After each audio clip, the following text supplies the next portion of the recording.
నా పేరు కుంకు బాలాజీ, ఒక ధర్మరక్షకుడిని. ఈరోజు సమాజంలో జరుగుతున్నటువంటి ఘోరాన్ని దారుణాన్ని చూడలేకపోతున్నాము. ధర్మం అనేది పూర్తిగా అడుగంటిపోయింది. నేను ఒకటి చెప్తా ఉన్నానయ్యా, అన్ని వ్యవస్థలు, రెవెన్యూ శాఖ వ్యవస్థ కావచ్చు, పోలీస్ వ్యవస్థ కావచ్చు, ఆరోగ్య వ్యవస్థ కావచ్చు, రాజకీయ వ్యవస్థ కావచ్చు, న్యాయ వ్యవస్థ శాఖ వ్యవస్థ కావచ్చు, అన్ని వ్యవస్థలు కూడా నేను ఒకటి తెలియజేస్తున్నాను. అయ్యా, ఎవరైనా కూడా కష్టంతో వచ్చినప్పుడు, అధికారుల దగ్గర పోయినప్పుడు చేతులు జోడించి ఒక సమస్య వచ్చింది, పోలీస్ స్టేషన్కి పోయినాం, అడగండి, చెప్పండి, స్వామి మాకు కష్టం వచ్చిందయ్యా, ధర్మో రక్షిత, ధర్మాన్ని కాపాడండి అయ్యా అని పదం ఉచ్చరించండి. రాజకీయ నాయకుల దగ్గర బావండి, వెళ్ళండి, మీకు సంబంధించినప్పుడు అడగండి, ఇదే విధంగా అడగండి, ధర్మో రక్షిత, ధర్మాన్ని కాపాడండి అయ్యా. అదేవిధంగా న్యాయ వ్యవస్థ దగ్గర పోయినప్పుడు ఇదే మాట ఉచ్చరించండి, ధర్మో రక్షిత, ధర్మాన్ని కాపాడయ్యా. ఎప్పుడైతే మనం ఈ పదాన్ని, మంత్రాన్ని మనం ఉచ్చరిస్తామో ఆటోమేటిక్ వాళ్ళ భావన కలుగుతుంది.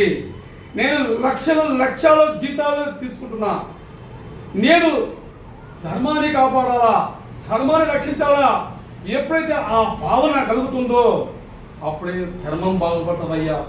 ఒరే, నేను ఈరోజు లక్షల జీతాలు వేసుకుంటూ నేను ధర్మాన్ని కాపాడకపోయానే, ఒక వ్యక్తి వచ్చి నా కాడికి మొరపెట్టుకొని అయ్యా నా కష్టాలు తీర్చని చెప్పి నా కాడికి వచ్చినప్పుడు ధర్మాన్ని కాపాడండి అని అతను మొరపెట్టుకొని నాకు అనిపించినప్పుడు ఆ భగవంతుడి రూపంలో వచ్చున్నాడేమో అని చెప్పేసి తనలో ఒక భావన కలుగుతుంది. ఆ భావన ఎప్పుడైతే కలుగుతుందో ఆటోమేటిక్ ఈ దేశం అంతా కూడా బాగుపడుతుంది, దేశం అంతా కూడా ఆనందంగా ఉంటారు, ధర్మం బతుకుతుంది అని చెప్పేసి తెలియజేసుకుంటూ, దయచేసి అయ్యా పోలీస్ వ్యవస్థ కావచ్చు, న్యాయ వ్యవస్థ కావచ్చు, ఆరోగ్య వ్యవస్థ కావచ్చు, రెవెన్యూ వ్యవస్థ కావచ్చు, రాజకీయ వ్యవస్థ కావచ్చు, అన్ని వ్యవస్థలకు చేతులు జోడించి తెలియజేస్తున్నా, ధర్మో రక్షిత, ధర్మాన్ని కాపాడయ్యా. ఎవరికైనా ఈ సమస్య వస్తే ఇదే మంత్రాన్ని పట్టించి, ఈ యొక్క మంత్రాన్ని దేశం అంతా కూడా, ఢిల్లీ నుంచి గల్లీ వరకు కూడా ఇది తీసుకొని పోవాలని ప్రతి ఒక్కరు కూడా వాట్సాప్లో, ఫేస్బుక్లలో, యూట్యూబ్లలో షేర్ చేయండి. ధర్మాన్ని కాపాడుకుందాం, ధర్మాన్ని రక్షించుకుందాం. జై శ్రీరామ్.